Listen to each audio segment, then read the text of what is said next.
re-go over things and just clarify things a little bit more. So look at some of the key factors of excellent client service in a veterinary practice, to appreciate what we call the client circle of trust, and we'll come on to the client circle of trust, and then why setting expectations are really important with our customers or our clients. Do you call them clients or customers, by the way?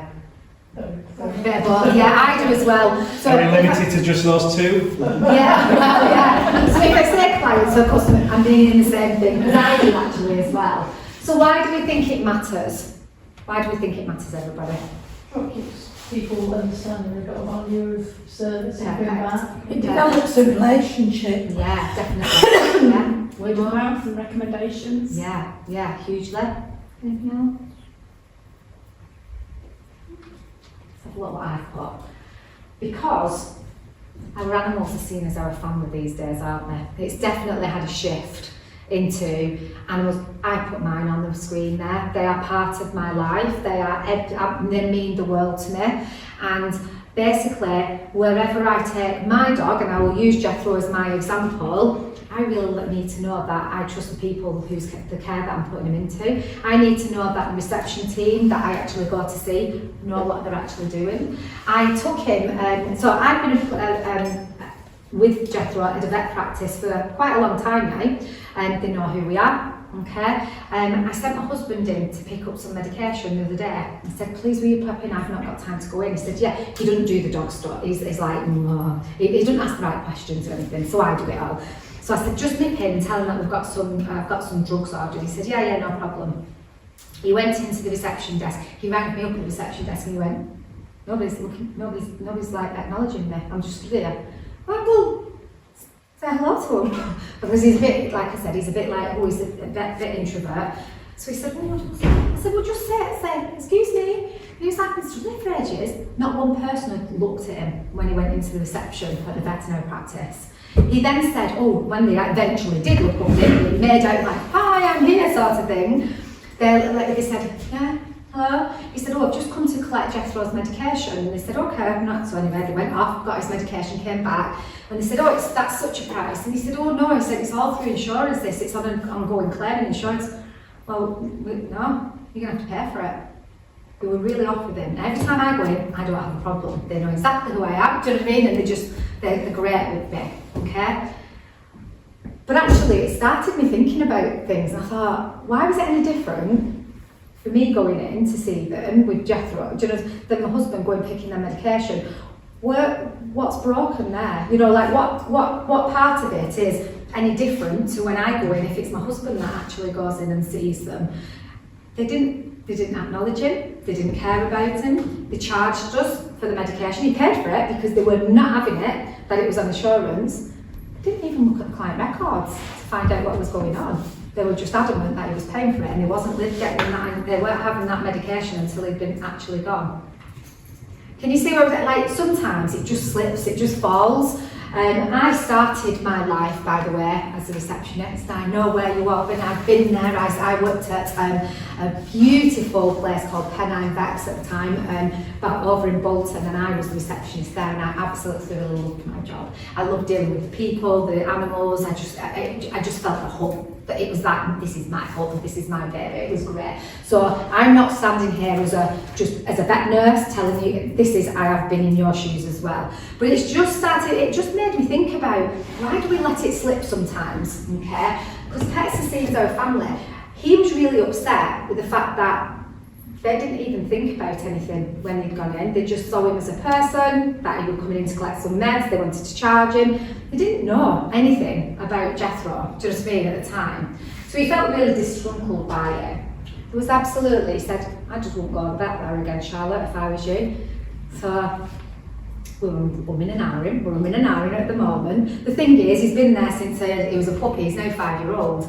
I do a lot there, I'm on pet health plan there. It is a vet partner's practice, I'm going to tell you. I'm on pet health plan there. So there's a lot of things that are keeping me there, but at the same time, I just don't think that service is acceptable, do you? Would you think that? No. So there's that loyalty, okay? Now that's why client service matters, absolutely, because if we give them the service that they expect from us, they'll be loyal, okay? And loyalty means they'll come back, and loyalty also means they'll go and tell somebody else, yeah? They'll go and spread that word. You said about reputation, they will certainly will if they've got that rapport and that relationship with you.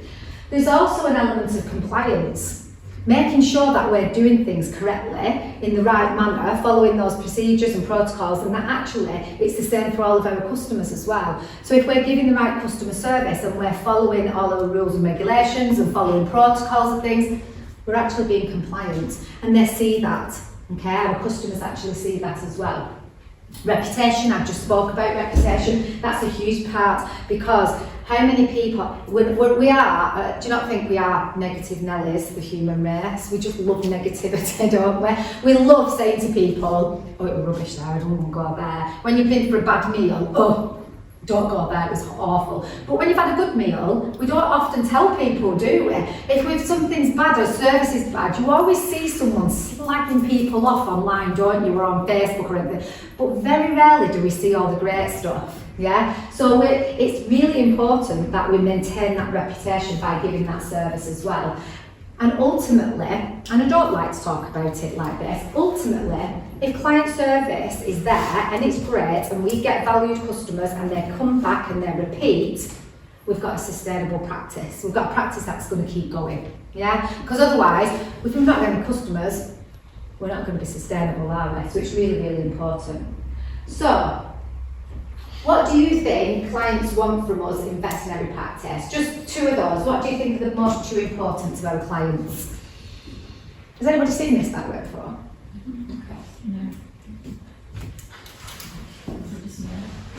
So we've got stress-free visit, makes me feel I'm doing the best for my pet, proven results, pets careable financial, value for money, local and family focus, a variety of specialised treatments, reputation and a good network of experience.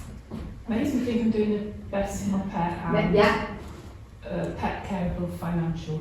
Pet careable financial, that's what you think. Anybody any different? Stress-free visits. Stress-free, yeah. Any more? Come on, just shout out, whatever you feel. I don't want you to be worried about saying anything, you know, it's absolutely fine, this is what it's about having these discussions. Good network of experience. Yeah, experience, definitely, you want that, don't you? Should we have a look what the answers are? Oh God, like you can read that. Right, I'll tell you what it is, I'll come over, I didn't realise it was so small. So the top one, okay, now this was actually, just to let you know, this is a real data driven questionnaire that was sent from vet partners to their customers. Okay, this has actually been done within the vet partners industry. So it makes me feel confident I'm doing the best for my pet. We said that. Yeah, you want to be confident, don't you, that you're doing the right thing for your pet? Definitely. You're part of your family. And then provides a stress-free, you're absolutely right, and relaxing environment for me and my pet as well. They're the top two. Okay? They're the top two. We can certainly do that, can't we, as a team? Definitely can do that. Let's go a bit further. I'll tell you what the rest are. Has a track record of good treatment results, because inevitably we want to know that whoever we're going to has got a good track record. If they have a track record of, oh God, every time it takes an animal in, it passes away, you're not going to be going there, are you? So there's got to be that good treatment results. Puts my pet's care ahead of financial considerations. Okay, has everybody heard of contextualised care? I hope so, it was a big talk last year. Yeah, it's a word that's very much bandied about, especially after that awful three-letter word CMA investigation that's going along. And it's about making sure that every vet practice is really thinking about what is right for that animal over how much that, you know, what we're going to charge. And there was a really good story about it. There's a Tale of Two Kitties. Have you heard of that? Was that here? Did you use that? Tale of Two Kitties? No, it came from out of practice somewhere, I think. It's called the Tale of Two Kitties, and it was basically a vet nurse who had two cats, and she took one cat to the vet. It got ill. And this cat was a real loving, affectionate, you could do anything with it cat sort of thing. And when she went to the vet, they had all these different action plans for, you know, we could do this, we could do it, which is great. And she chose to do a lot of quite invasive treatment with the animal, okay? Because that cat, she knew she could do it. Yeah, that cat would take it. It was so, it just lied there while you did anything to it. It was lovely. Her other cat later got ill, not with the same thing, got ill. She went to the vet with them, they came with the thing, and she said, what do you think is best for it? What do you really think? And they were like, well, we could do this and it's going to cost this, this and this and this. But if that cat's not going to be happy, it's not going to want that intervention, it's not going to want people messing with it. And she opted to euthanize at that point. So actually, that's about putting your pet's care ahead of financial needs. Do you know what I mean? It's about, that is what's best for the animal because it's stress-free. It's actually, that is what's right for the animal. How can I put my animal through stress? And the vet, because some vets, I'm not saying anybody in like some vet practices, not many I've worked with, but what I've heard about, they will pressure people to have lots and lots of different treatment to make money off them. Yeah, we hear it all the time in the press. But that's not contextualised care. That's actually, I'm pressuring you to go there because it's going to make me loads of money if I can work this animal up, when actually that animal can't be worked up. Does that make sense? So that's what it is all about. So putting your pet's care ahead of them financials, has positive recommendations from other pet owners, is close to my home or workplace, we all like it if it's a bit close, don't we? Employs teams that have professional accreditation and recognition, local and friendly focus, supports vets so they give them the best to the pet, offers a large variety of treatments and diagnostics, has easy access to a network of knowledge and experience from other people, so if you can refer out to people, that's what customers want as well, has friendly teams, and the one at the bottom there is offers best value for money. Yeah, so you can see a lot of what customers want is really easy to get to. It's about us actually offering the right service, isn't it, and making sure that their client journey is absolutely exceptional and we actually meet or exceed their expectations. Okay, happy now? Perfect. Right, I pulled this. Do you see these much? You might do as a practice, I'm sure you do, because you all seem to be doing awesome with things like this. This is, I pulled this off Google about Ashlands, okay? 4.7 out of 5 you are scored by your local customers that are leaving reviews. These are all recent reviews that I've put on here, okay? 5-star, have been coming to Ashlands for 30 years and always been delighted with their caring, that is a massive word, caring service. Just taken my very frightened rescue cat for her annual vaccinations and she was great, gently and carefully treated. I was gently and compassionately treated when being told that the kindest thing to do was to have her put to sleep. They look after the owners as well as the animals. Does that make you feel all warm and fuzzy inside? Yeah, it makes me when I read it. Very friendly, professional, put the dog and its owner completely at ease. Ashlands have been so helpful getting a pet passport for my dog and the experience was smooth and professional from start to finish. Professional, that's a key word there. All the staff are knowledgeable, that's a key word about travelling requirements and made sure all vaccinations and paperwork were up to date. Stuart, you don't know Stuart, explained everything clearly, including the timeline. The process was stress-free, that's a key one. Highly recommended if you're travelling. Down here, the staff at Ilkley Ashland Vets are brilliant. Helpful, polite and happy. Our vet Nikki is simply amazing. And then down here we've got keywords like, because I can't read it, it's all about finger. Came for an injection. This is good, if I can read it. We received a warm welcome from the reception with hugs and treats for my dog. Oh, isn't that nice? Yeah? This is what we want to see. This is great. This is what people are saying about you guys. So you actually give yourself a round of applause. I would, because you are absolutely doing an amazing job at what you're actually doing. Okay? So you've got a great reputation. Have anybody do any of you read this? To make you feel better. We're trying to share it on a group chat. Yeah, it's really good to actually read them. I go into some practices and people have never even seen these and they sit there saying, oh, the customers just here, they're always complaining. I'm like, no, look at all the great that's actually, listen, how hard is it for that person, do you remember I said we live in a world of negative Nellies, how difficult is it for that person to actually get on a computer and write something positive? It doesn't come naturally to us, yeah? So we really need to think about this and how brilliant it is and pick up on these key words and think, right, this is what we're going to work on, this is what we can make even more awesome because we're already brilliant at it, okay? So, we want to go through some key factors, okay, for excellent client service within the veterinary practice. And this is all very much related to that trust, okay, that client circle of trust, okay? So I created this, it's very good, isn't it? So with that word within trust, there's 5 components that we really need to start to consider. There's our communication skills with our customers, okay? We've touched on that today, earlier on, so now we'll be starting to think about, how can I be different with our different customers and what I need to provide them, how I need to approach them and what do I need to communicate, what like. So we've got some communication skills we're going to go through. We're going to start to look at empathy and compassion because that's really, really key in building trust. Think about professionalism. What is professionalism? Do you see yourselves as professionals, by the way? I'm glad that you've said yes and nodded, because generally when I speak to reception teams, they go, we're not professionals. The nurses and the vets are, but we're not. But you are, okay? Because if you actually look at what professional means, it's actually you've chosen to work in a professional place of work. And the veterinary industry is a professional place of work. So you are professionals, okay? You are brilliant at what you actually do. We're then going to look at setting expectations, and then we're going to look at that client experience. Okay? We're going to break it all down. What do you think number 7's up there for? Without cheating and going in books and reading it. I forget I've put everything in these books. Have I put 7? Yeah. Ooh, I have actually. What do you think it is? What am I alluding to? No? Yeah? It takes 7 seconds. Is that what? Where's the rest of the slide gone there? The slides aren't working properly. Oh no. Oh no. Anyway, it takes 7 seconds, okay, to build a first impression. That is all.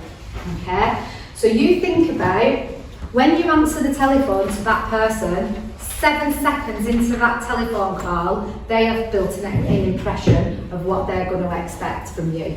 When they walk through the door to see you in reception, to be greeted, 7 seconds, that's all it takes, it's nothing, is it? For everybody to create a first impression, and that's just how we actually work. So it's really important, I wish I had more on my slide, I don't know where it's gone. It's really important that we actually do consider everything that we're doing. So as soon as we're answering the phone, as soon as somebody walks through the door, my example, nobody looked up to acknowledge my husband, they just carried on the phones and doing things and booking appointments. There was not even a glance, a bit of a, oh, you know you know how you do it. When you're on the phone, you make eye contact and say hello, don't you, with your eyes. I used to do it all the time, so like, you mimo. I'm with you, we're with you, we've got you, like that. So they go and sit down, 7 seconds. When you answer the phone, what is your tone of voice like? What are you actually saying? Are you introducing yourself? Are you telling them where they've rang and your name as well so they feel, yeah, I'm there, okay? So remember, 7 seconds, okay? That's all it takes for somebody to get a first impression about yourselves. So every gesture, every tone, every expression that we actually do when we're communicating, do you remember that perception we've just done about perceptions? This is what impressions are made from, perceptions. They jump up that ladder of inference, okay? And it might be we don't even intend that to happen. So actually, them receptionists who are really, really busy on the reception desks, if I actually went in and had a discussion with them about it, they'd probably say, we didn't even realise that. I'm so sorry. I just didn't even know. That day we had so many emergencies on. We were so busy. It's slipped my mind, and I didn't even think about it. So they might not have intended to be rude. Yeah, they might not have been intended to ignore my husband, but he perceived it like that. Yeah. So it's just thinking about them perceptions there. So think about verbal communication, your tone of voice that you're using. You might be taking a phone call and it's been a really, really difficult discussion with somebody, you're really upset about it, or it might be you've had someone screaming at you down the phone and you're now going, and you're thinking emotional intelligence, I have to remain calm, okay? Think about how we react to that person. Yeah, when we talk to them, make sure we've got the right tone of voice, clarity in the way that we actually communicate, and having that friendly smile, that friendliness. Even when you answer the phone, you'll all know this, if you answer the phone and talk to someone with a smile on your face, you sound very different. You do. And so people can tell that you're being friendly if you're smiling, even if you're on the phone. It's really weird, isn't it?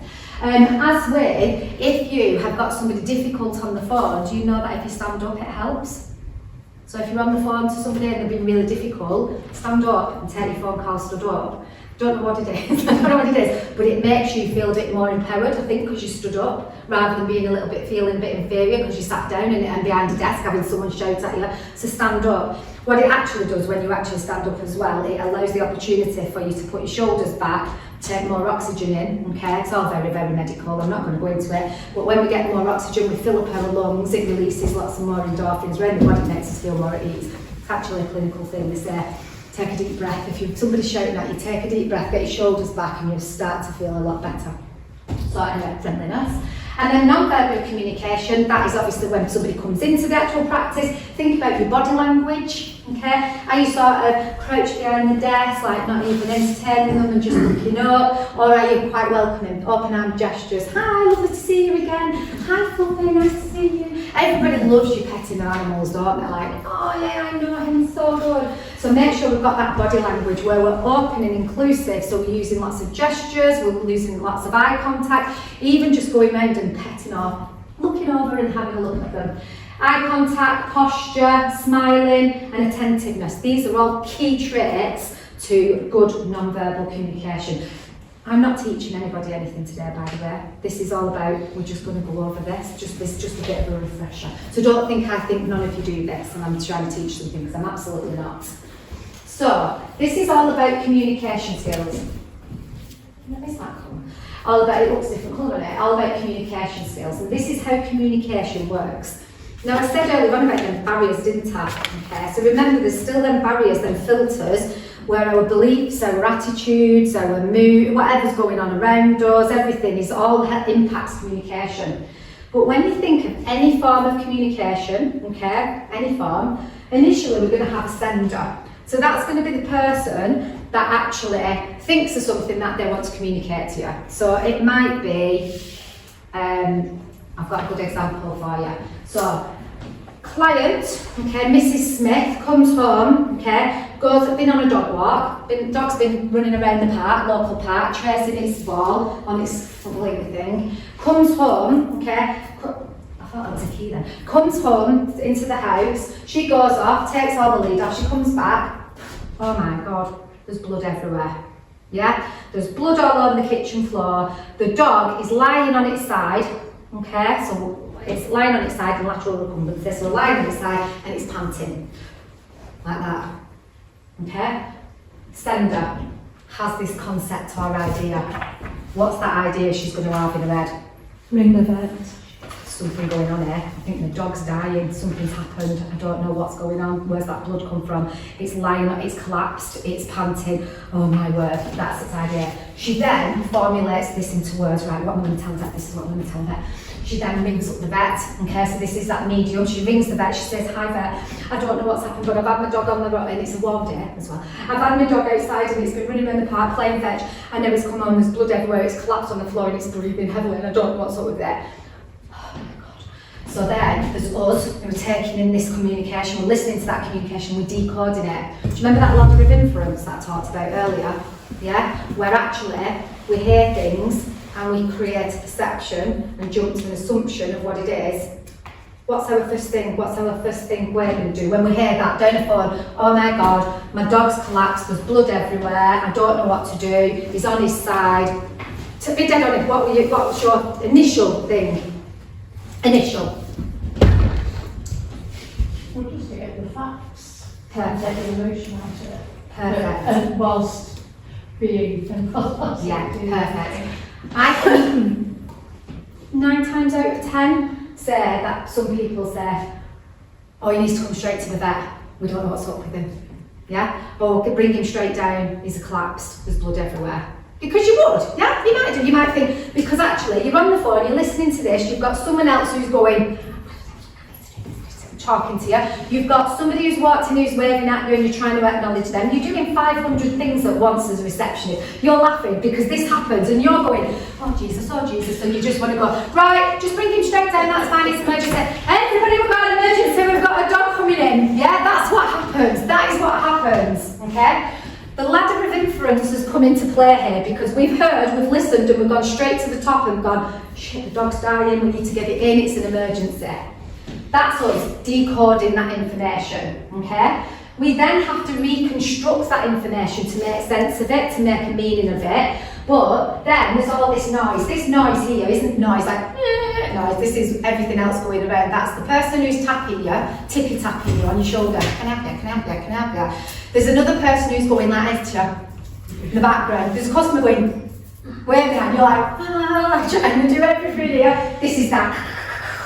What we forget to do is this feedback bit. We forget to get more information, just like you were saying. What we need to do is go, hang on a minute, emergency, potential emergency, let's have a think about this, okay? And we need to then start to think about how do we ask questions to find out more information, to be a bit more curious.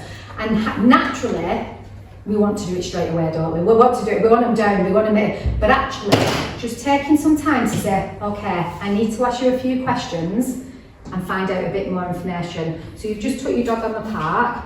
When did you notice the bleeding? Well, I've only just seen it now in the house. So the dog was actually fine on the walk. Yes, the dog was absolutely fine on the walk. Okay then. And how long were you on the walk? Oh, we've gone on for about an hour. He's been running around like an idiot with his ball. Okay, maybe he's tired, yeah, maybe he's panting, and maybe he's a bit exhausted with running around. Can you tell me where the bleeding's from? Well, he's lying there, there's blood all over the kitchen, however, it looks like it's from his paw. What's he just done? It's pad or something. He's ripped his dew claw off, being an idiot, coming in the house all excited. Can you see, if you brought that down as emergency, your vets are going to go, what the hell have you just done? Yeah, I'm busy, ripped dew claw, it wasn't dying. I used to have it all the time off vets. I absolutely used to have it all the time. So it's about remaining curious and thinking about that ladder and thinking, how do I need to get more information before I actually set my expectations up to my customer? Because if we ask them to come down as emergency, that customer thinks, right, I'm going to be seen as an emergency, I'm going to get all the treatment. They then go into the vet and the vet goes, there's nothing wrong with this dog. Can you just go back in the waiting room and we'll get one of the nurses to come and maybe bandage it up or something? And they go, well, you said that I could come down straight away and get seen, and I'm not now seen. Now I have to wait 5 hours because everybody's really busy. You can see where expectations get swamped. So this is that feedback, okay? So this is the same model, but in easier, for those that don't like models with lines and things, this is basically another version of it. It's about the communicator, okay? They're the control, okay? But we need to analyse what they're actually saying. We need to know what the message is, what the content is of that message. Again, it's content analysis. We then have to think about the media channel that it's actually coming through. What are we actually really hearing? What are we seeing around us? Who is it that it's really being directed to? And what's the effect of that communication? So it's really important that we understand how communication really works, and actually taking a step back and thinking, how can I make a difference here with that communication? And this is what it is. It's called the listening staircase. Has anybody seen this before? Yeah? I can 100% hand on heart tell you guys, because I feel like I can, because I feel like you're quite nice. I'm probably about here at times, okay? I'll go out for a walk with my husband, with the dog, and we'll walk down the main street and someone's coming up the road.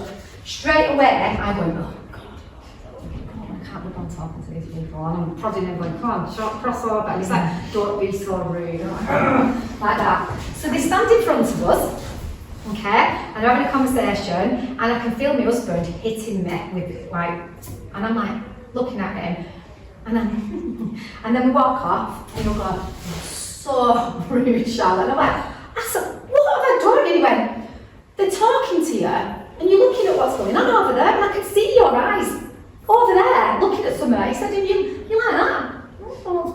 And they're talking, and I'm absolutely not listening. Ignoring, pretending to listen. This is me, okay? So there's ignoring, where you're in the same space, you're there, yeah. but you're not taking anything in, because actually your mind's gone elsewhere. Do you remember that noise bit? It's like, it's over there, it's listening to something else. There's pretend listening, okay, where actually we've straight away created that, we've jumped up that ladder of inference and we've decided what we're going to respond with at the very, very early onset. So we're not going to listen to it, but then we're going to respond the way we want to respond, because we've jumped to our own conclusions. There's then what we call selective listening, and this is what people say, oh, the selective hearing, but actually selective hearing is quite different.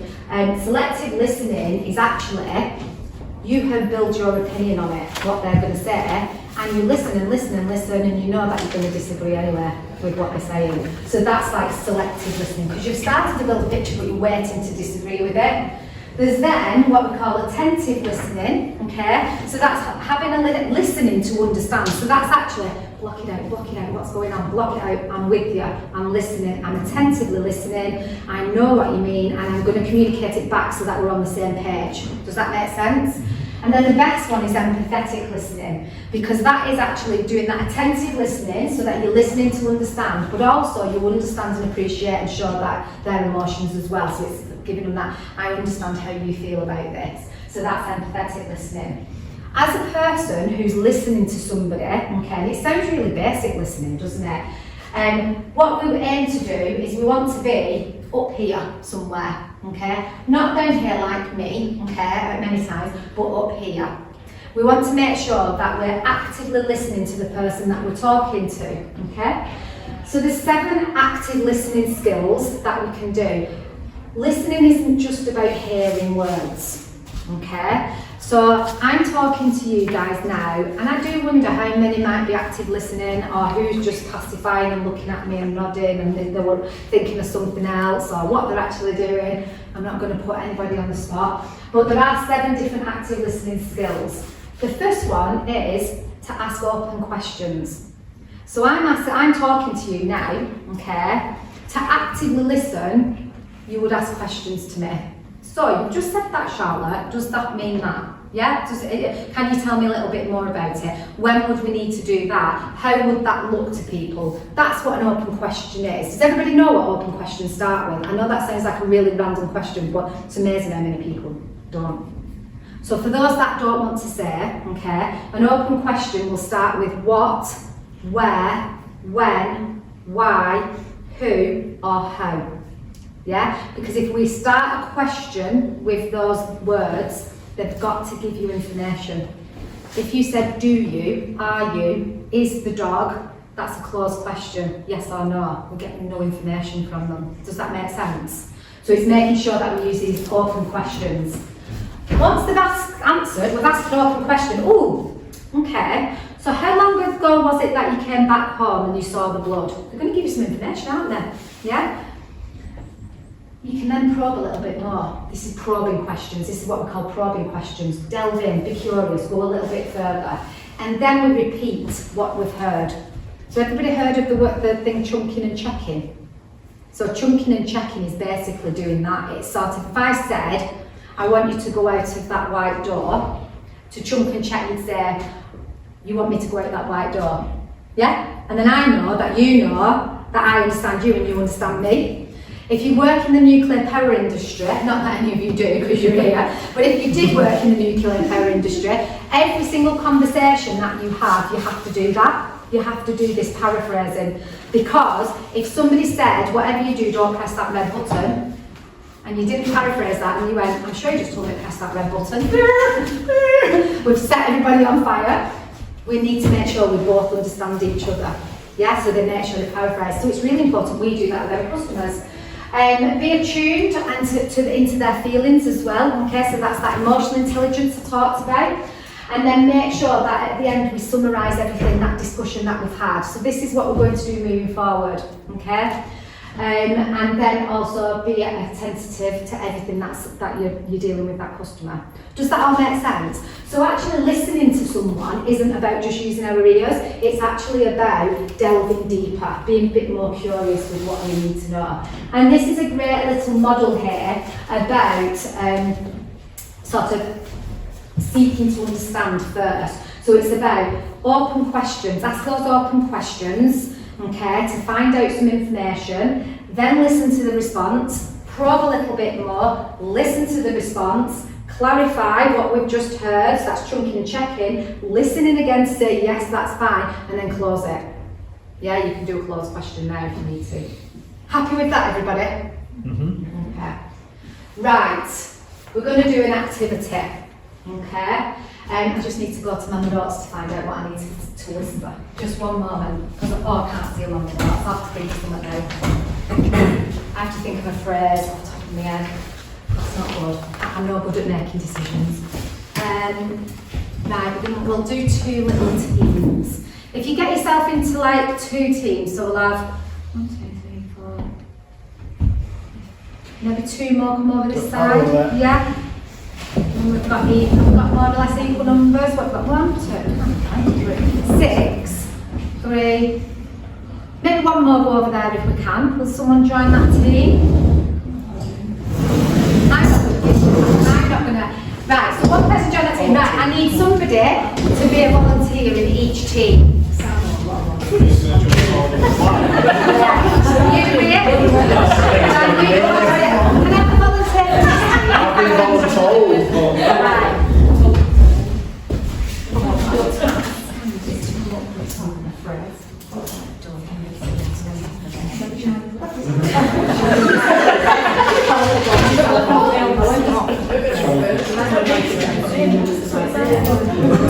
Pass it round and see what it's like.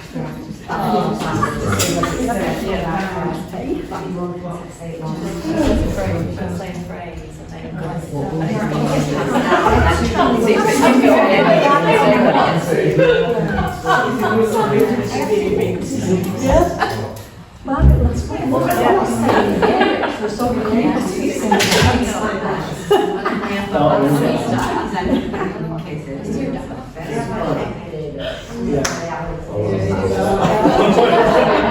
Why don't you just look from like that?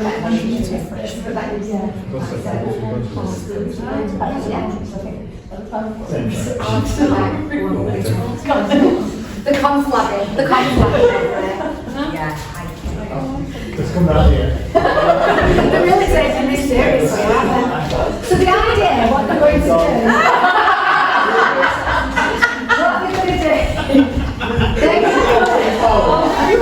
so the idea is they're both going to have the same phrase, they're trying to decide on the phrase, okay? And they're going to whisper it once to somebody, and then you're going to whisper it to the next person, you're going to whisper it to the next person, till we get to the end of the line, and we're going to see what you've heard.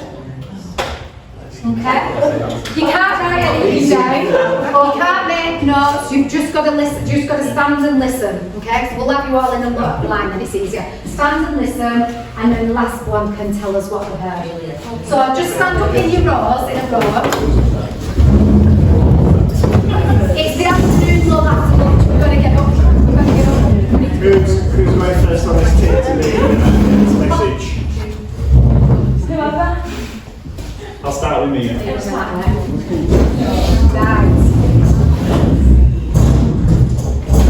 we start now, Charlotte? You can start whenever you want, I'm just hoping this is going to work. Some further down here so we don't get over here.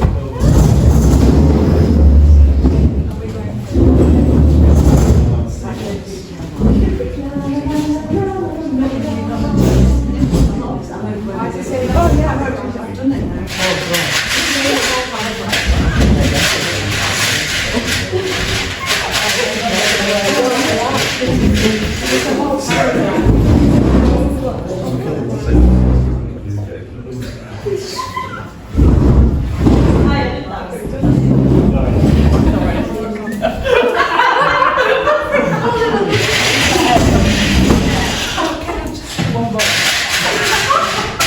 Just make a bit of noise and just to it's such a quiet studio today.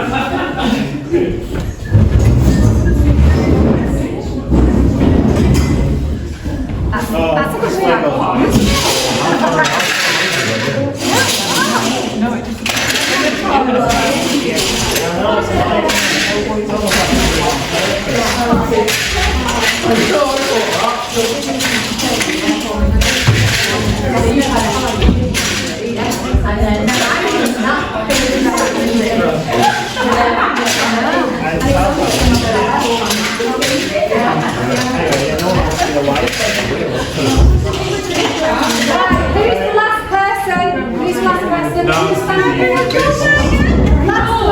Last one. We're really on there. Really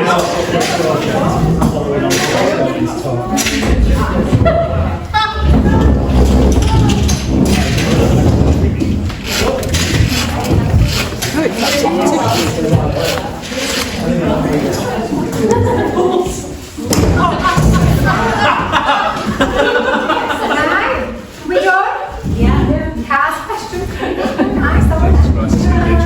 Right. Over to you. What was your message?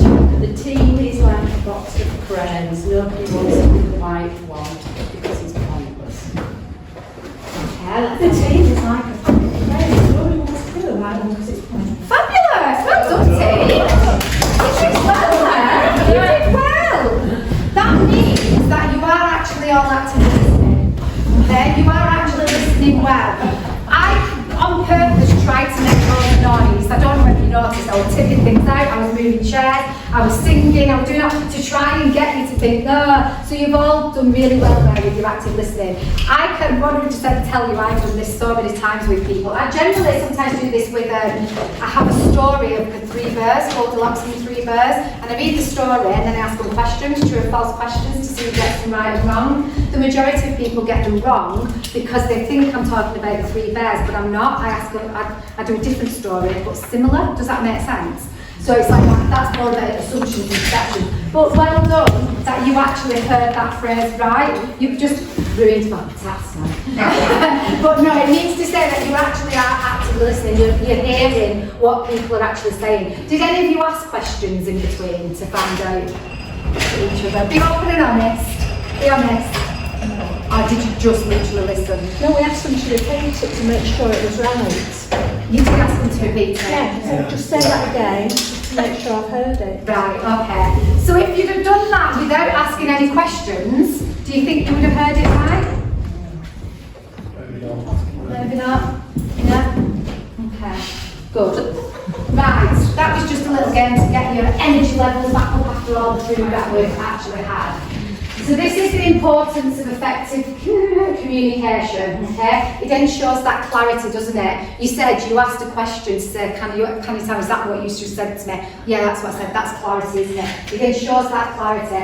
It creates that understanding as well between you and the actual customer, therefore it increases satisfaction. You were all really pleased with yourselves that you all got it right and proved me wrong, I'm absolutely sure. So that's that satisfaction level that you've actually got there. Right, what we're going to do in your workbooks now, so we've got several little things that we're going to work through today, okay? So this activity is in your workbook under the first activity. You can work as a little group, that's absolutely fine, you can work in groups, okay? So this is the activity. Are you ready? I'm going to read it to you. As a reception team, you have a level of accountability to provide the level of service expected to your clients. This can be challenging due to communication. We all know that. Considering what we've just learned regarding communication, work through the law scenario. So the scenario is at 10:45, you receive a telephone call from Mr. Baker. He had been in with his dog Tootsie yesterday. Tootsie required a blood test. Mr. Baker suggested he was advised to ring for the results. You can tell Mr. Baker is worried and you want to do your best. You nip into the back to find the vet who saw Tootsie. Hey, Paul, Mr. Baker from yesterday is on the phone for Tootsie's bloods. He said you said to call him today for the blood results. In your group, discuss what's just happened, what challenges you face and the impact it might have on the customer and the vet as well. Just spend 5 minutes having a think about that.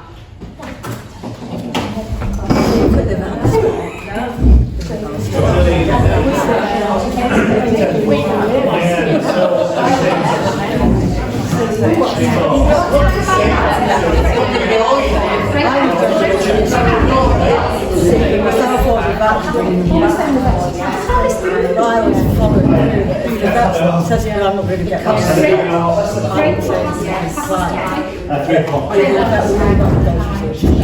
We've got slack for a little over half an hour. I'm already following it. Yeah, but I was have something for myself as well. To see that that's happened. 7 days to get calls. So that's why I would give myself to say,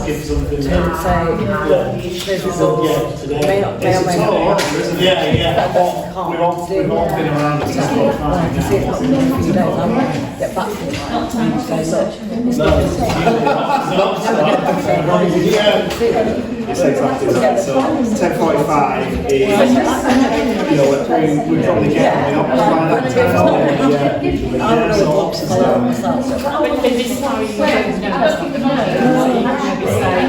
I will let maybe We didn't get to the back to speak to the vet probably. So that's where I would say. So where do you think that headspace is at? the blood test will be the primary. So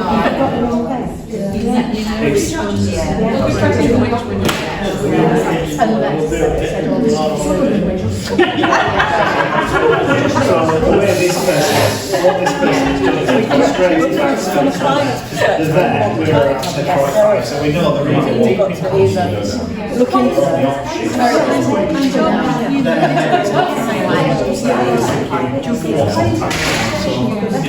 we've pulled them off the tax, so that's so it's down to you. As long as they take the client. all about the client. What I had that reason. And the vet was then if they don't,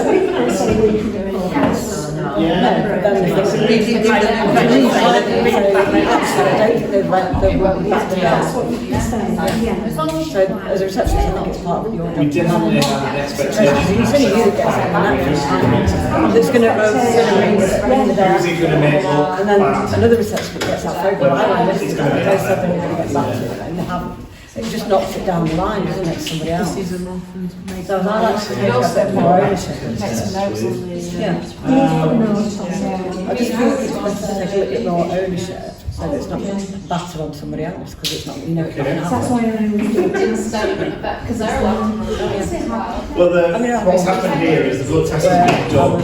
It's been left with the client from the vet. I'll give you a call whenever that is. Possibly the same place. The person that's linked in the They never back even is just remember what the my client task, said. yeah. You know, the client has said to the So I sent the other task, have you ever but all the time, I was watching. 10:45. Just another couple of minutes on your challenges there. That vet was still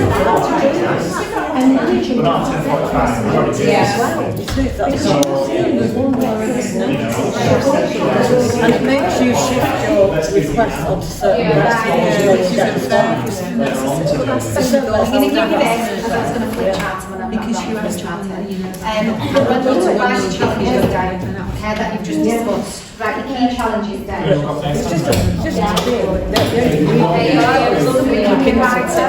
So what are the challenges? Right, It's not a that's the So just write down, I've got this one, a scenario one, by the way. Just write down current challenges, I'm never going to do that. No, I'll have to spend hours. So if you start to write your challenges down that you've discussed now, that would be Managing client amazing. expectations, the vets. How's that make you feel? Probably special, yeah.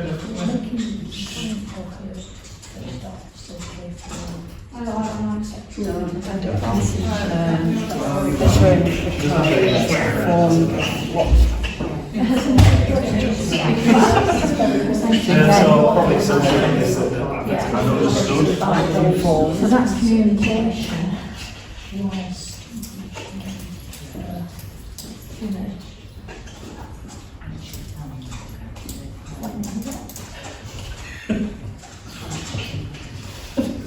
You're still saying.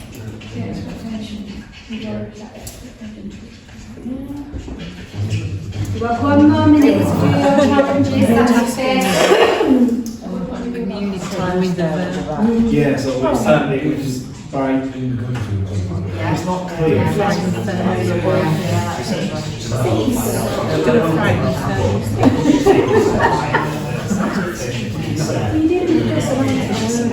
Which now says it's going to be really difficult to navigate. The history that it's been done. Check through the history that it's been sent off. The results back. Well, I think you can be it could be a red. It's fine. I mean, if you did say with the vet knows about it, and rest assured they will get back to you. However,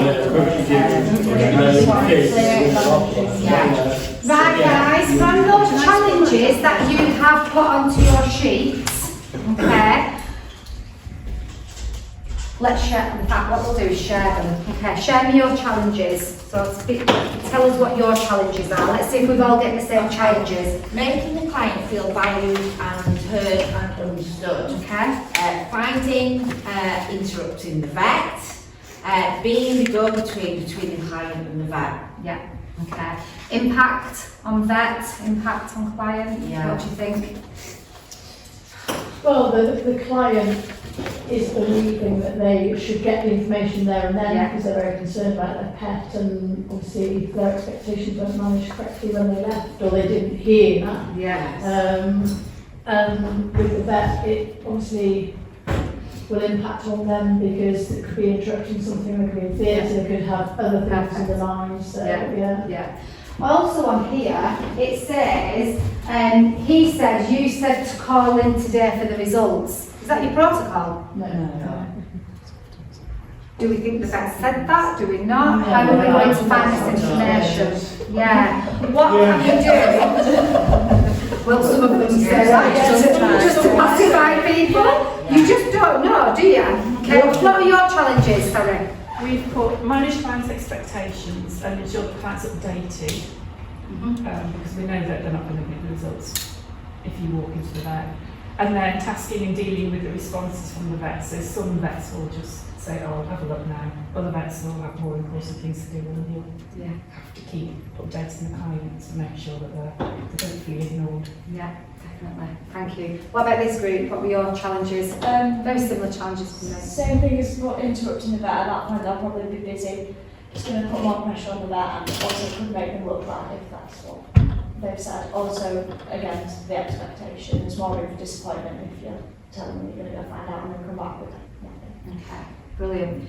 It's just nice to think about these situations. These are real life situations that happen, aren't they? We know it happens all the time, Des. So now, thinking about the challenges we've all just discussed, what are some of the actions? How could you take accountability today? How could we do things differently so this doesn't happen? Okay, because this has happened, it's happened. The customer's heard wrong. We've just said, would the vet have said that? We've said, well, no, maybe no. Then over it's like, well, maybe you did say that, we're not quite sure. We don't know, okay? We really don't know what's gone on, but as receptionists, we've got to then just take accountability of that situation in hand, haven't we? We've got to say, right, this is what I'm going to do from now on. But what would you do as a customer? Think about what could you do, okay, right now to try and alleviate the problem. But biggest thing that I want from everybody, what are you going to do? What's going to be done differently?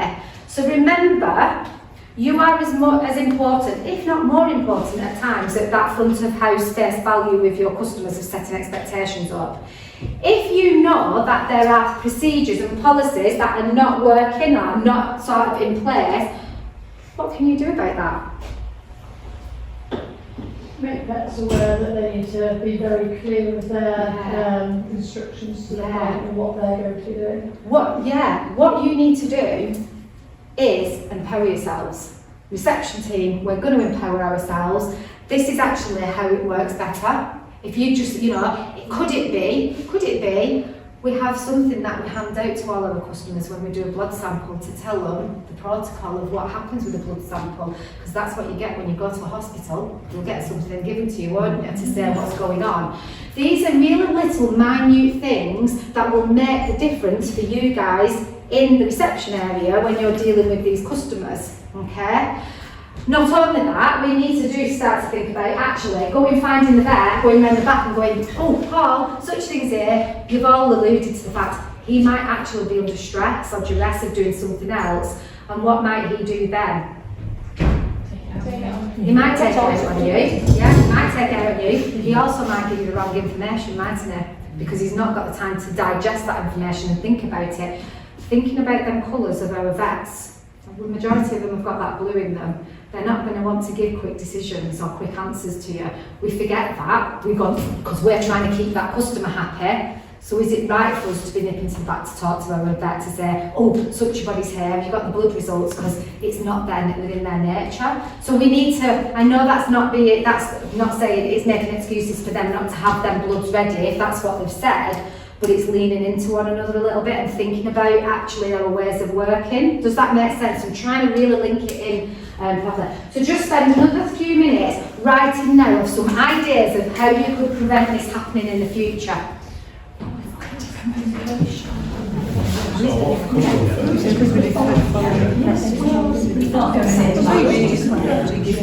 Everybody else well, that's a good one. Everybody across the team understands that this conversation. If we're all following that same thing, when the client brings to say, No, I'm just telling you our practice. we know that When people worry and the pain. So, and we trust that they should do that. Yeah, well, they can pick it up, they can pick up different things. The client can hear what they want to know. Oh yeah, look at that. And then that client previously has had that experience, and you've got another vet that is going to experience or whatever. It's like, no, they'll give you 3-4 hours to do it. But that person's like, yeah, well, last time we only did 25 minutes. That's a great observation. Great observation. Actually, how do you handle that? If you're everyone's not being professional by doing things the same.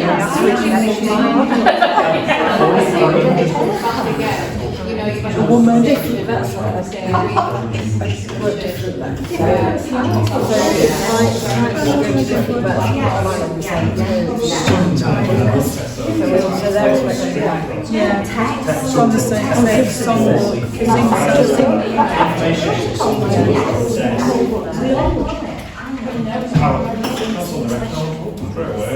I'll just check the records.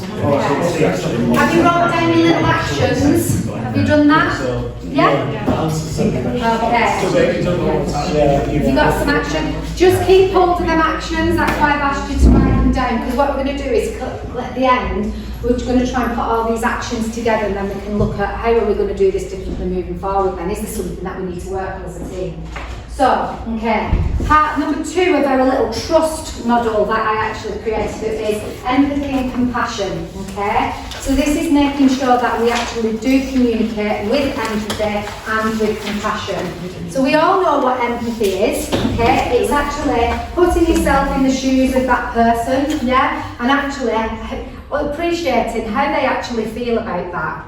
Okay, so it's seeing it in their world, appreciating that they are human beings at the end of the day, understanding that they do have feelings, and being able to communicate your understanding of that. This is where empathetic communication really plays a part.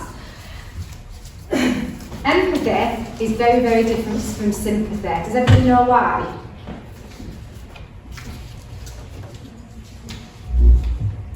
Well, sympathy, you feel sorry for somebody, and it's not really productive in the same way, whereas empathy, you're trying to see it from their side.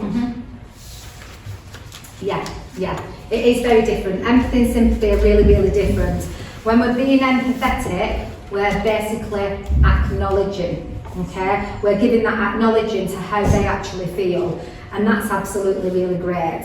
When you're being sympathetic, sorry, that's sympathetic, so I've got that wrong. Sympathetic is acknowledging how they feel. When it's great that we're sympathetic, it's great that we're doing that. When we're being empathetic, that's when we're actually then acknowledging how they feel, but offering to some support. Does that make sense? So there's a slight difference there. If we're sympathetic, we're just acknowledging the feel, and that's absolutely, but actually we need to be a bit empathetic, because then we can actually offer to support them, okay? So, we've got another task. Oh, I love these tasks. I love these tasks. Now you can write S2 on your thing. I don't know why this is now floating in. I don't know what I've done with it. This is floating in. Okay. Oh, this is just an example. It's not a task yet. Okay. So, identifying the difference of empathetic and sympathetic. This is going to help you to put this into perspective. It's a bit of a group discussion. Requesting the bill, a client, to settle the bill for euthanasia. Ooh, always a really difficult one, isn't it, as a receptionist working on reception. One of the most emotionally charged moments, I would say, within the actual practice. Do you agree? Yeah. Yeah, they've just lost their pet and you have to ask them to pay the bill. So how we actually frame that really can make a huge impact on it. So, sympathetic response. This is if we're being sympathetic, would be, I am sorry, this must be awful. I can't imagine asking for money at a time like this. I hear this when I go into receptions. I also hear even paying the bill. Oh, it's quite. Do you want to take a seat while I tell you your bill? You better sit down for this one. Yeah, because we're being sympathetic. We're saying it's a lot of money, but actually we're being quite negative with that, aren't we? Like, oh, it's going to be a problem. There's going to be an issue with this. So the risk of being sympathetic implies that shame or guilt to what we've done. Yeah, we're guilty for charging you a fee to have your animal euthanized. Yeah, that's what it's basically saying if we're being sympathetic. It can make the actual client feel worse as well, okay, because it can amplify that grief that they might be going through, and it undermines the professionalism that we have as a practice and as a business about the value of the service that's being provided, okay. So if we look at an empathetic response, this is the empathetic response. I know this is a very difficult moment and we will take care of everything as smoothly as possible for you. When you're ready, I can guide you through the paperwork and payment so that you can focus on saying goodbye. Can you see the difference there? We're actually acknowledging emotions, but we're offering support and guiding them. Okay? So the benefits of being empathetic is it's acknowledging the client's pain, 100%. It's providing reassurance that they've done the right thing and that the structure is there. Okay, so we're actually giving them that support, and it keeps the dignity of the service that we've just done. Everybody agree with that? Yeah. Everybody happy with the difference between empathetic and sympathetic? Can we see how that really plays a part? And actually, this is one of the biggest things when I do any front of house training, when we're talking about having confident conversations with customers. And one of the ones they always say is, how do we ask money for euthanasia when people haven't got money? Or how do we, take payment if we know that they're struggling? It's really hard. We communicate with empathy. So we're not asking you to be heartless and cold and just go in there and ask for money. You can still show the empathy by showing that you understand how their emotions are, and you can guide them through it by making sure you're giving them open questions, making suggestions. Yeah, so it makes it an easier process for them. Are we all happy with that? Okay. Professionalism. Okay, we're going to move to professionalism. We'll whiz it through this today. We're going to talk about professionalism.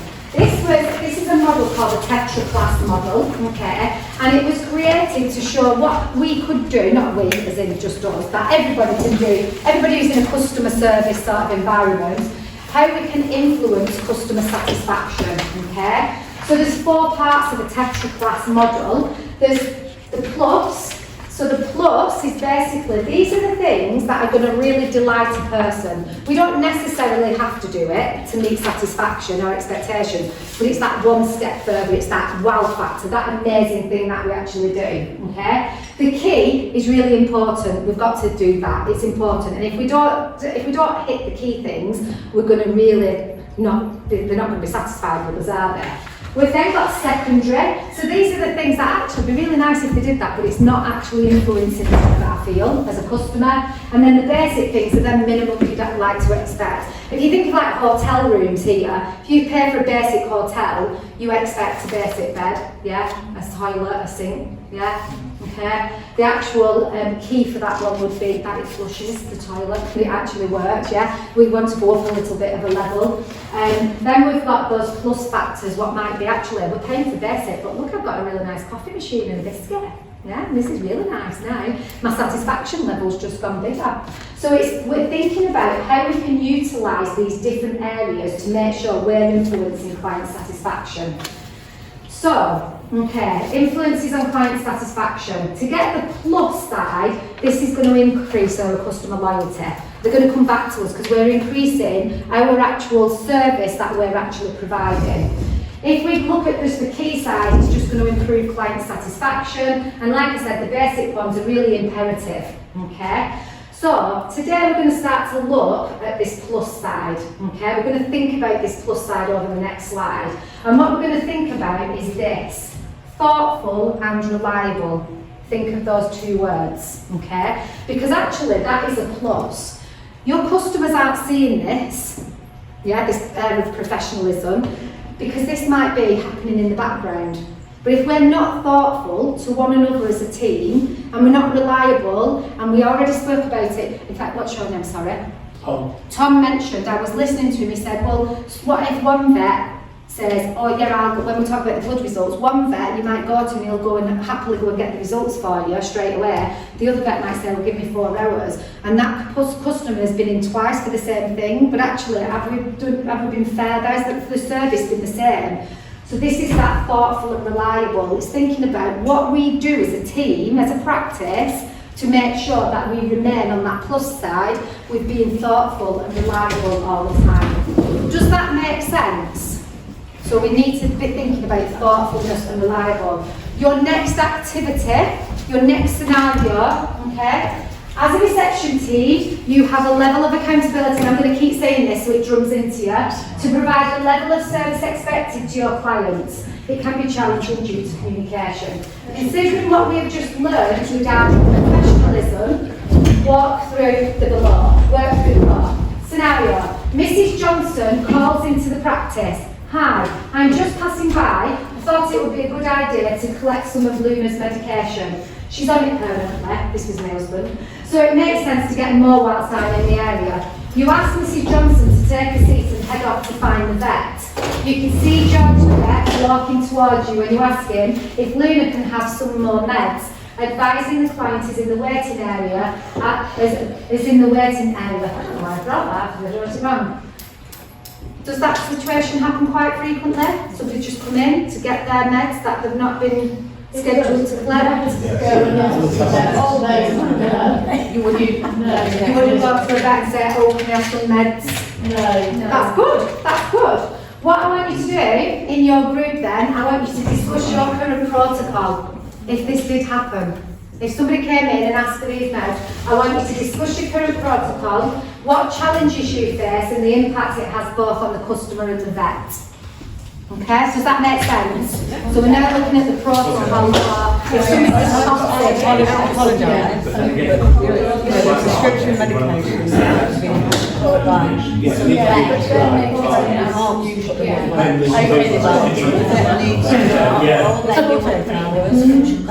Yeah, but people, it's all on good things, 20 hours for people. Just on a caveat to this, just on a caveat to this, if you've got somebody who's on permanent meds, do you ever have the vets say can have repeat meds next time, but then need to check on the records? Yeah. So you might get them? Come in then? No. Okay. Yeah, it's 48 hours for medication. And then the time gets used to it. Right, let's put that protocol down. Is it working, is it not? It's like that legally. No. Yeah, that's why I said, they don't want you to take prescription. There's a process that's going on. Yes. And Yeah, that's it. Yeah. then how consistent the time is used to We or Yeah. come back it or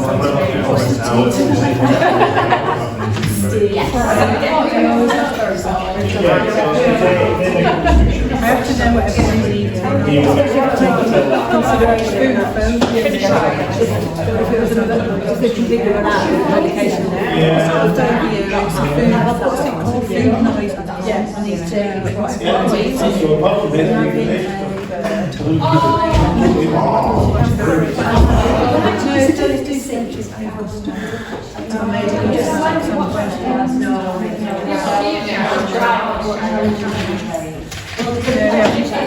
Yeah, So, just get if they've had the last tablet that day, and they don't need the tablet that day. I do need to keep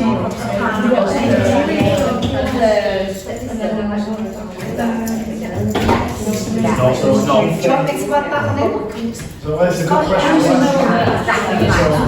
So you've got to find a balance, I mean, you know, but if I'm going to add a little top in this one for you, just to consider. They've come in instead of we got it back. Just over there, there was quite a good one about they've come in, yeah, medication now. Have you done that? Yes. You're all on the same thing. and we want to provide but not to the point. Yeah, we're doing And medication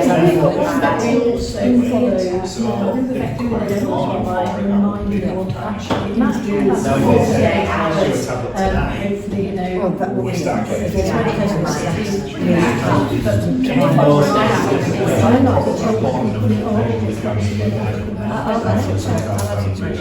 but you're going to have to just see what it is. You still have to let Ryan ahead of us. It's really hard. It was. If we don't have it in and they need it urgently, is it direct to veterinary?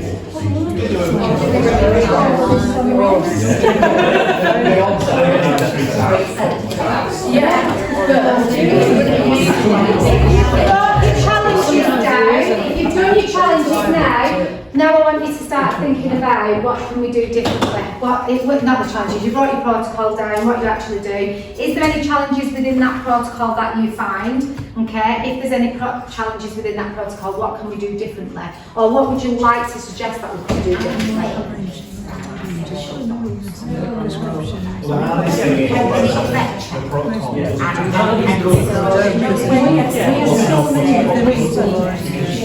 And if you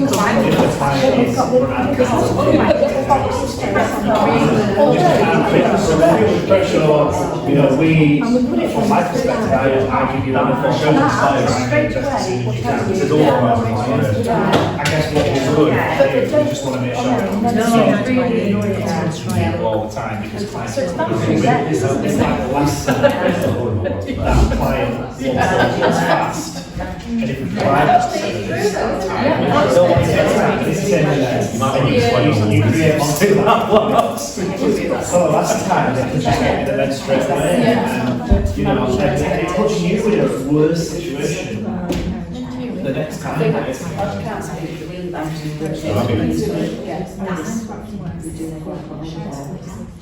Managing it, yeah, you're on it. So that's the hard bit. So there, sometimes there has to be.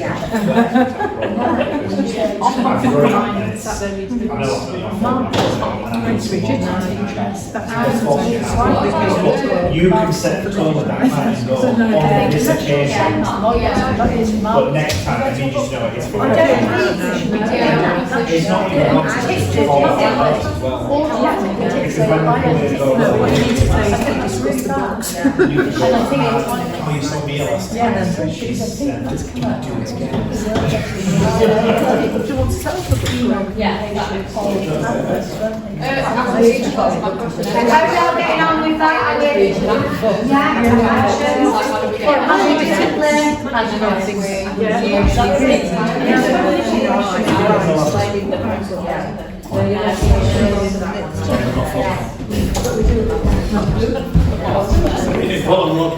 Yeah, it is, sorry. That's all right, don't worry. Are we all alright? Yeah. Have we done that one? Just on a particular thing, can everybody see why, when we have protocols, when we follow protocols, why it's important that we all follow protocol to the T?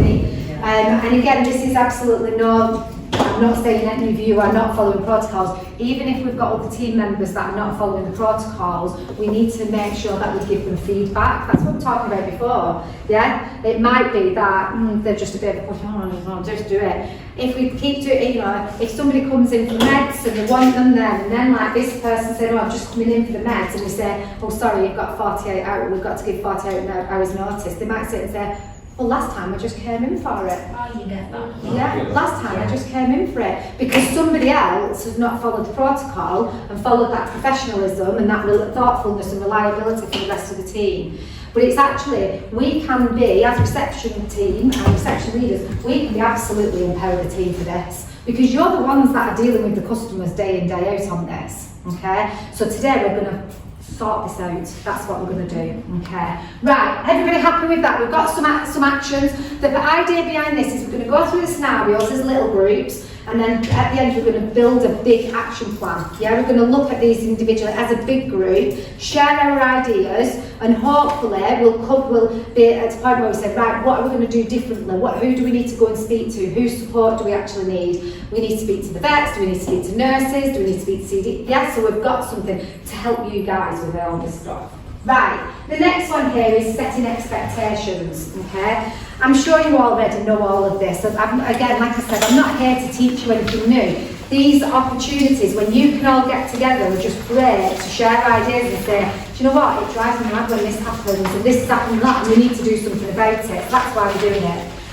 So we need to be mindful when we're discussing anything with our customers, okay, about what we're actually telling them. What are we setting ourselves up for? Are we setting ourselves up to succeed, or are we setting ourselves up to actually fail? Okay? Because mismatched communication will ultimately lead to dissatisfaction. Okay? So, if we said, we will have your blood results back in 24 hours, okay, and the customer gets to 24 hours and doesn't hear a sausage from us or tries to ring and we say we've not got them back, and then it goes another 24 hours to 48 hours, what have we done there? Well, we've not managed their expectations. We've not managed their expectations. So what we've done, okay, that's their expectations of what was going to be 24 hours for my blood service, and then the perception, because it is all perception, because actually, even if it is 48 hours, some customers will actually be alright about that, won't they? They'll just go, that's fine, that's no problem. But it's the perception of that individual. So actually, while you might sit there and think, oh, well, this happens all the time where it's at 24 hours, other people don't mind, they're alright. That doesn't mean it's okay for everybody, because actually a level of dissatisfaction revolves around our perception. So actually, if that's our expectation we set, and their perception is, well, that is absolutely shocking, there is our level of dissatisfaction. Yeah, their level, this is where we've been, that's what they told me, that's a huge level of dissatisfaction in the middle there. So we can really help to alleviate setting expectations by making sure that whatever we say to people, we don't set ourselves up to fail. So if we know that blood results are going to come back at 48 hours or over, tell them it's going to be 72 hours. Yeah? If we know that the bill might be over £1,000, make sure, I know you probably do estimates anyway, but make sure we tell them it's going to be slightly more than £1,000. So we're setting them expectations higher, yeah, than what they're actually getting. Does that make sense? And I know this is, again, you all know this, you're all doing what you're actually doing, but we just need to make sure that we understand how we can really affect that client satisfaction there. So how can we manage expectations? We can use positive language. That's absolutely going to help us when we're setting up expectations. We can focus on what it is that we're doing now rather than what's happened in the past. So actually, if we've got someone saying, well actually last time I came in it was this, that was last time, yeah, that was last time, we're not going to focus on that. What we're going to do is we're going to talk about now. So maybe last time you did get in 24 hours, but actually it's going to be 48 hours. We're focusing on now, not what happened in the past. We need to be open, honest and transparent when we're communicating as well. Listen to our customers and don't interrupt. Make sure we give them some choices, okay? Do you want, you know, it might be that we said, do you want me to ring you? Do you want to ring me? How do you want to play this? So they feel that they're in control, but actually you're in control of the whole thing, okay? The biggest thing on here is being able to say no to people, okay? And actually doing that confidently. So are my blood results going to be back tomorrow? No, they're not going to be back tomorrow. And it's being confident. It's not, oh, unfortunately, it's not going to be back, because actually then that puts, well, that's doubt, it's really doubt. I'm doubting our service. It's actually, no, they won't be back. We generally don't get them back for 72 hours, 48 hours. So we're being confident in saying no, and we're actually telling them why that is, why we're saying no. Not just, do you remember that computer says no, computer says no. We don't do that. We actually give them a why, to why we can't do things. Maintain rapport at all times with your customer. Right, this is your next challenge, because we're going to go through loads of different ones. So scenario, at 9:40 a.m. the telephone rings, you answer the phone, you hear a voice that sounds upset. Hi, would I be able to book Rosie in to be put to sleep? It's time, I can see it in her eyes, and she's not eating as well these days. What I want you to do, again, discuss your current protocol for somebody ringing in to book euthanasia, okay? What challenges do you face? What the impact has on both parties involved, okay? Write your challenges down and then think about some actions. What could we do differently in practice to make this better with the protocol that we've got? It might be your protocol's absolutely fine on this one, it might not. There'll be times where you answer the phone, you see, generally people who write the protocols are not the best fronting people who answer the telephone and deal with the people, okay? You get given the protocols and you might be thinking this protocol could be so much better, how we actually do it. So discuss your protocol, write your protocol down and then how you might want to change that. Depends on the day. Depends whether they want to come in. Yeah, absolutely. What the day's looking like. Well, Shit crazy day. I think when we're thinking of it, when we're they thinking of it. Probably another chat with that, and on that day, we're probably like that. Are they okay? Or if the vet says,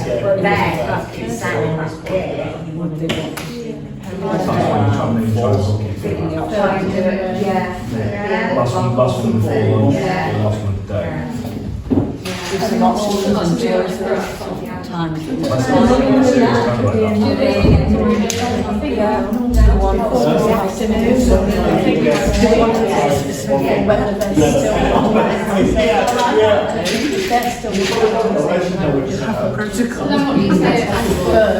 Possibly also talk to you first, and then read the report. But there's time to go like, do you say no? Usually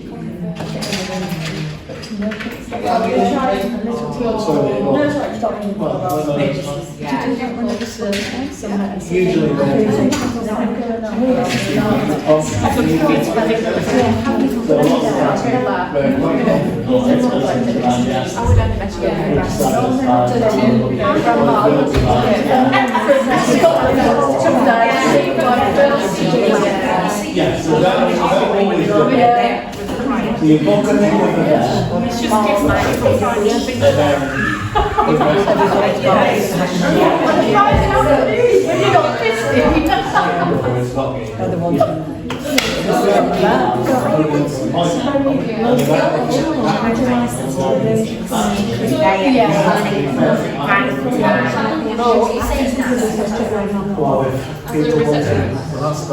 Do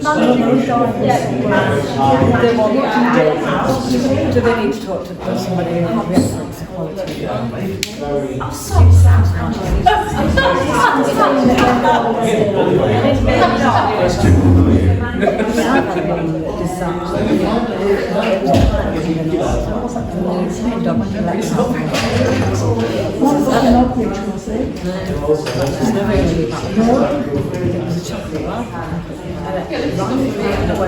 When How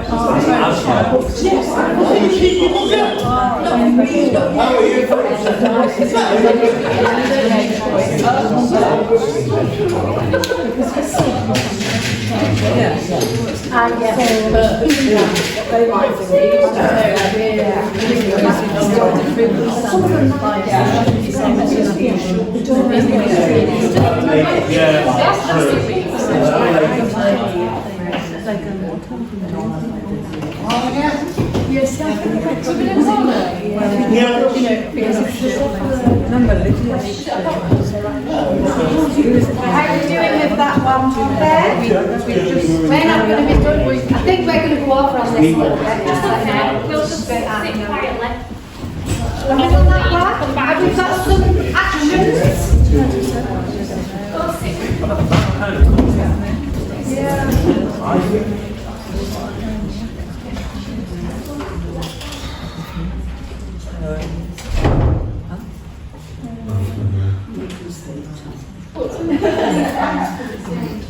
Right, I'm going to just give you this next one as well, just in the interest of time, because there's two on this one, okay? So the next scenario is receive a telephone call from Mrs. Brannan. She brought her cat smudging 2 days ago to see the vet. The vet requested Mrs. Brannan call back within 40 hours to leave an update. Mrs. Brannan is a little disconcerted that you are taking a message to pass on, but she thought she would be directly speaking with the vet. How many times do we get that? Daily, All the time. Yes, this used to kill me. I was like, ah! Sort of thing. So in your group, again, write down what your current protocol is for this, what challenges you face. The vet's not managing the client's expectation, and just Put that down, put that down as a challenge, put it down as a challenge, and what we can do is moving forward to alleviate it. I know.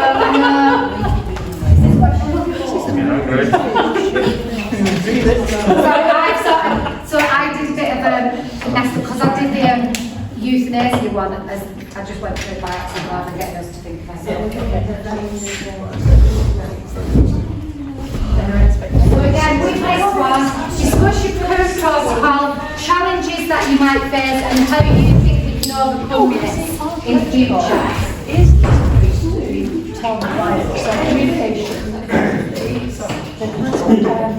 expectations.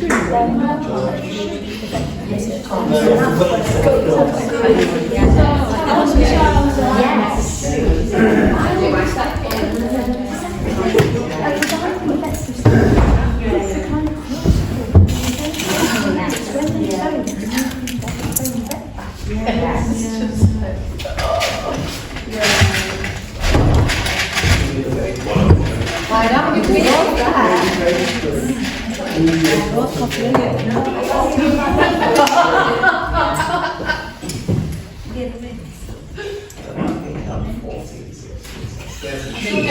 Just have another couple of minutes on this one and then we'll move on. So what can we do to action? So it's literally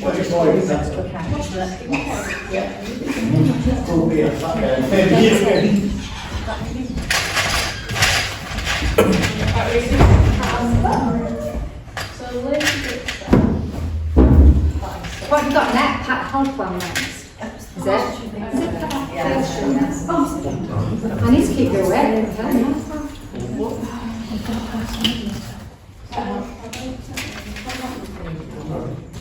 How are we getting on with that one? Done? Finished? All right? Yeah? Are they this you all right with that one? Yeah. Yeah? Okay. Okay, like I said, keep those answers, we're going to come back to them. Okay. So the last one there is experience. And the experience is all about the actual client journey. Okay? And it's having that understanding, and I know that all of you do, and it was really funny because Ben alluded to it earlier on today, and he was talking about the patient journey and how many times they have to come in, and it's very, very similar when you think about the customer journey or the client journey there, and how actually far back that actually starts with everything that we do.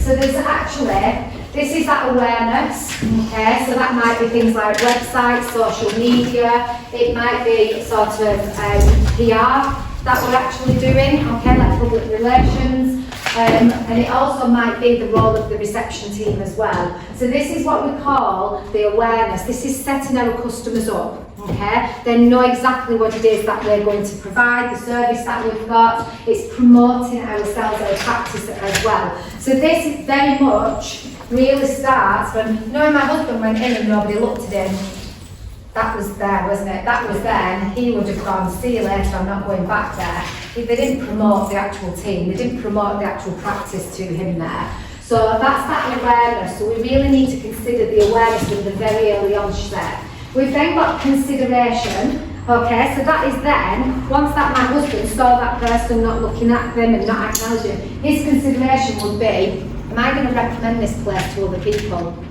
Okay, probably not, okay. So when we start to think of consideration, it might be, they might look at value, yeah, your culture, and that is tangible. Culture is so tangible, and what I mean by that is when you walk into a practice, I 100% guarantee you know what the culture is. I walk into practice all the time. Sometimes I'll walk into practice and I'll go, because it's like I can cut the atmosphere with a knife, yeah, with the team. None of them are collaborative, they don't work together, they don't get on, and you can tell that it's like that. I walk into other practices and like, hi, you're right, they don't even have a clue who I am, but they're all really welcoming. That's the culture, yeah, so we need to remember that. So that's the value, the culture, the support that we're actually giving to our customers. Our calls, our phone calls that we're actually having, yeah, are we getting them right? Are we getting our customers in to come and see us as well? And then there's that acquisition. So that is about, are we going to make sure that them customers come back to us? Yeah, we've got them, they're with us, they want to stay with us. That's that acquisition there, okay? So that even might be booking them appointments, it might be registering if they're a new client. It's making sure they understand them features and the benefits of actually being part of that team as well. So that's where it all starts, that awareness, consideration, acquisition. But the biggest points that we want to think about today is retention and advocacy, and I can never say them words, okay? Because this is what today is all about. It's about meeting expectations, okay, of our customers. It's about making sure that we give them a service that they really value, that they say, do you know what, that was absolutely amazing, they were absolutely great there, and that actually we met their needs. So this is really where we're thinking about on our client journey today, is actually we're thinking about how are we communicating, what expectations are we setting, are we communicating with empathy, are we being professional, are we being fair, are we being reliable, is it the same throughout? This is why we've got all these protocols. And then eventually we've got that advocacy where they will come back to us, they will repeat visit us, they'll spread the word, this is where the reputation comes in, and they become loyal to actually you as a practice. Does that all make sense? So it's really important we understand the client journey and where it actually all starts. So this is a client journey. I was going to get you to do this, but we're running out of time a little bit really this afternoon. And it's to start to consider, you can do it if you wish to, a client journey's interaction and touch points from one time they actually come into the practice, okay? So we'll just do it very, very briefly, but I'll just get you to stand up rather than make it short. So I'm going to come in with my dog, okay? I'm coming in with Jethro again. Jethro's always in vet, it's a good day. I'm going to ring up the vets, okay? So because I'm a bit concerned about Jethro. So I'm first going to ring up, who's going to answer my phone call? Receptionist, so can I have the reception stand up? You stand up to be the receptionist. You're answering my call about Jethro. I'm not going to make you roll play, don't worry. You're going to answer my call about Jethro. You're going to talk to me. Yeah, then you're going to say, okay, I can book you an appointment. We're going to set some expectations. I've not got an appointment till tomorrow. Is that all right? I really need one now. He's really, really poorly. What are you going to do?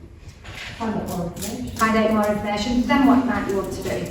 Well, what you might do? Speak to a nurse. Speak to a nurse, that's all I need. Nurse, stand up, you might be a nurse. We're going to speak to the nurse, okay? The nurse is going to say, you're going to have a discussion about it. The nurse might say, oh, well, what's this thing? So anyway, what we've found out is I took him for a walk, okay? I only fed him about 30 minutes ago, and he's a Vizsla. Okay, so the nurse might say, we might have to get him down here, okay, because he potentially could have something going on in his tummy, couldn't he, if he's just been for a walk and been running round. Visuals aren't the calmest of things, they run round like lunatics. Okay, so the nurse is going to say, right, we do need to come down and see him, okay? So you're still stood up, nurse, I bring that Jethro down, you've just gone on your lunch. Amazing. There needs to be another reception on the desk in the nurse. Stand up, receptionist, do you have a receptionist who's on the desk? Okay, I come in, I see you tell me to take the seat, okay? Who am I going to see first? I'm asking you, this is not a trick by the way. Who would I see first in your practice? Would you go to the reception? Nurse again, would it go triage? The nurse can sometimes triage. Yeah, let's go for nurse triage. You stand up, your nurse, your triage, anyway. Yeah, you definitely need to come and see the vet. You're going to be the vet, stand up, you're the vet, okay? So the vet's going to see Jethro, he's going to have a look at him, he's going to say, actually, I think he's all right. What I might do is I'm going to run some bloods, because that's what they always do, okay? So when they run the bloods, what happens then? Who else gets involved with the bloods? A nurse again. You stand up, you be the nurse that's helping with these bloods. Who runs the bloods? Do you have someone different run the bloods? Yeah? Oh, you be lab, you be lab. Yeah?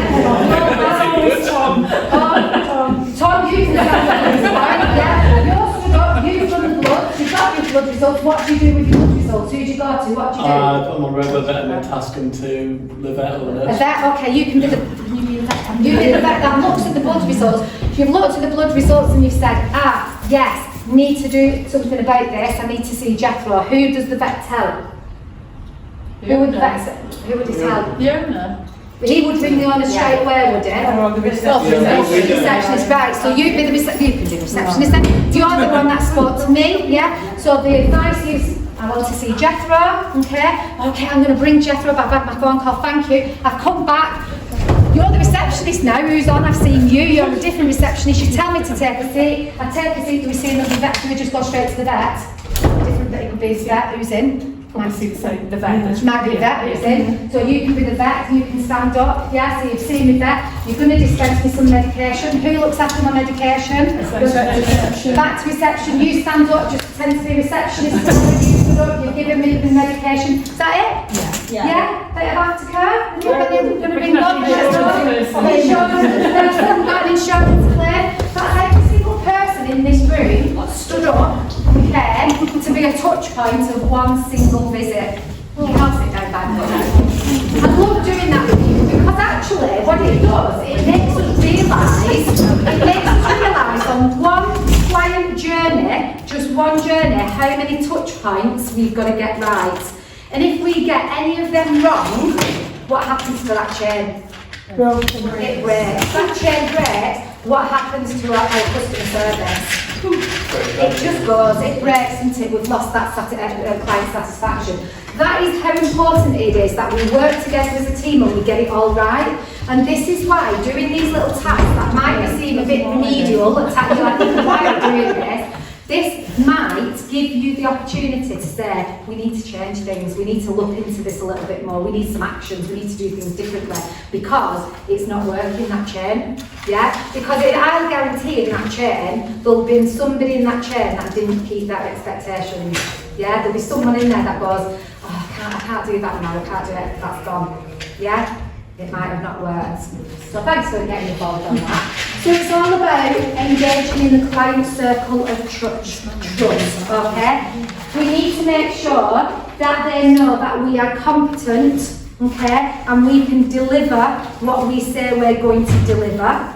We need to make sure that we are compassionate and they believe that we actually really do care, okay? And we also need to make sure that that communication is consistent and it's clear throughout the whole of that chain because it's going to break, okay? This is where the circle of trust can be really, really changed. So what we want to do is really, we want to get our little customer right into the middle here of that circle of trust. So it's making sure that we remain attentive, we listen to our customers, we hear what they say, we see what happens. When things break down, okay, and it doesn't go right, that we actually have that ultimate thing of, I'm going to be accountable for this, I'm not just going to leave it and just let that happen and become a complaint. I'll deal with this, I'll sort that out, I'll be accountable, I'm going to sort this out. And it might be that I'm holding somebody else in the team accountable, yeah? Like that, you've not been consistent, you've not been reliable, how are we going to change that?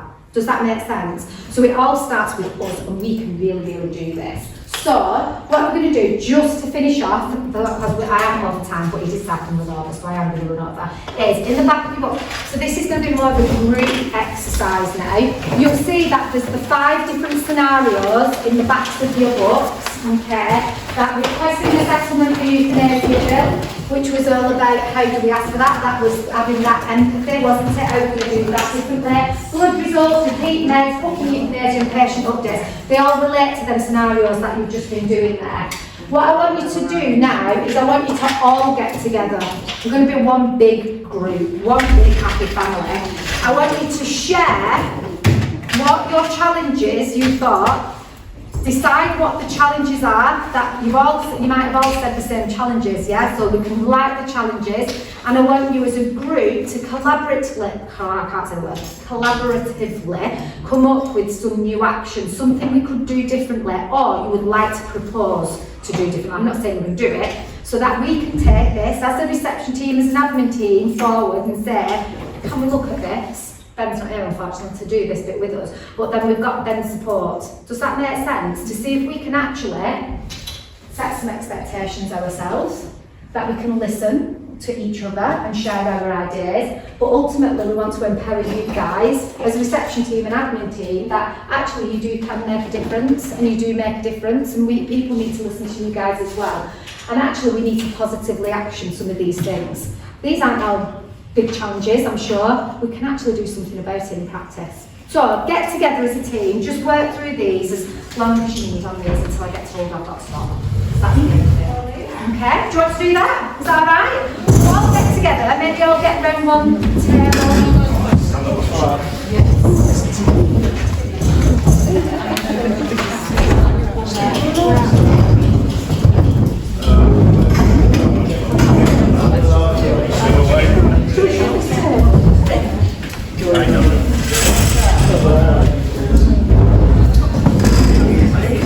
And remember, some of these scenarios, when I say who's going to like hold people accountable, there might be an element of us saying, how do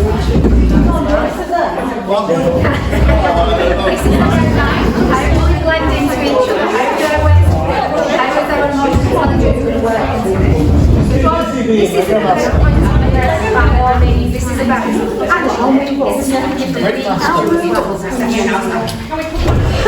we're just finishing up, but you can live as long as you let them do their work. We're chatting to residents. Alright, okay.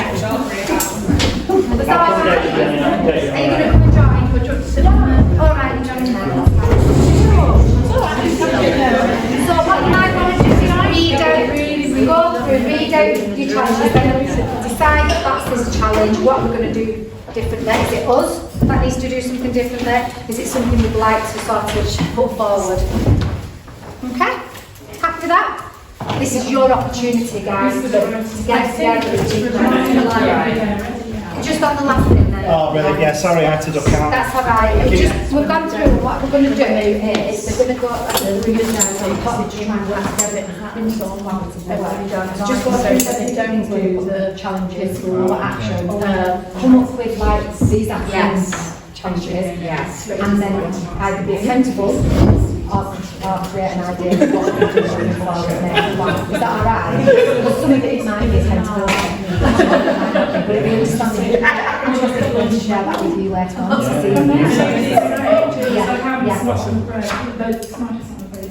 And then that's the at the least. Oh, right. Okay. I'm going to come and see it. I'm excited to come and see it. Yeah, so the girls were sat excited. Right. Who's writing? Right, so what we did about the... That was the... Yeah, we get what we said about the request.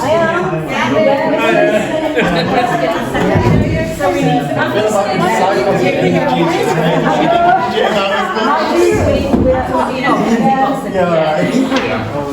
I can hear, don't worry. Yeah. No. Yeah. Right,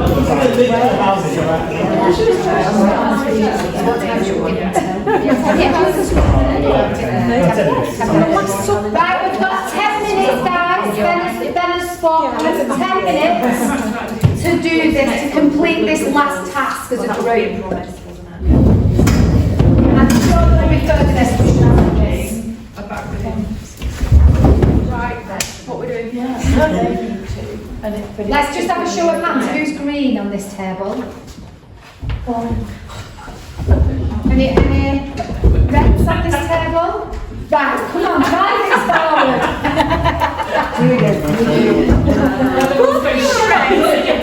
Any blues? Do you want to make some strategic plans of actions of what's going to go on? No, This is why you all lean in together and work together. You're going to sit back, wait, and then plan it. You're going to plan it and organise it. I'm not in control, so it's disorganised. These guys down here, everybody, are going to take these actions forward and plan for you. You thought them and action. We're the Border Collies, aren't we? We're the Border Collies, we're the Can we have the lights on? Yes. Yes, too dark. I think it's all four of them. I think. Oh yeah, you can now, because we're nearly at the end. Thank you. I've taken one.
I've got looking through.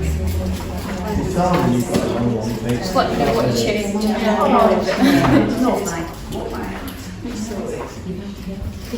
How are you getting on? Good?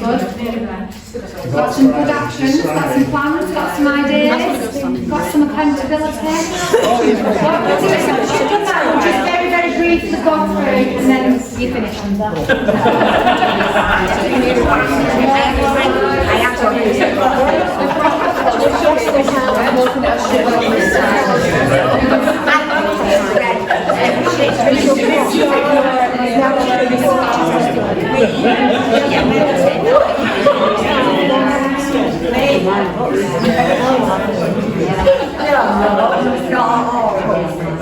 What's next?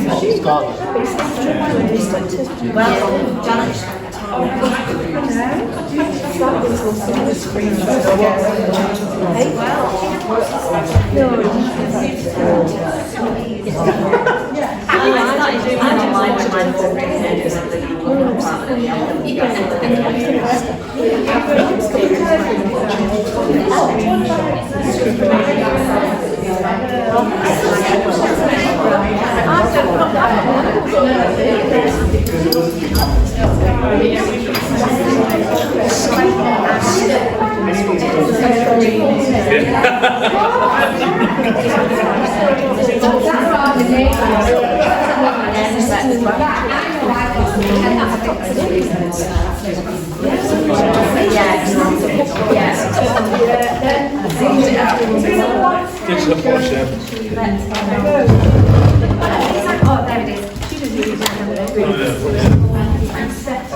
Have you done? Yeah. Right. How comfortable are you feeling sharing these with the rest there, or do you want to have this continue with Ben? Yeah? Yeah? Just let me read this to you. I can't come up here. Investment, that is just how I wanted to finish. Investment in practice, clinical experience earns respect. Yeah? Clinical experience earns respect. But customer service builds trust and keeps clients coming back. Remember that. Yeah. Thank you very much, guys. Share. Keep on, guys. Give it a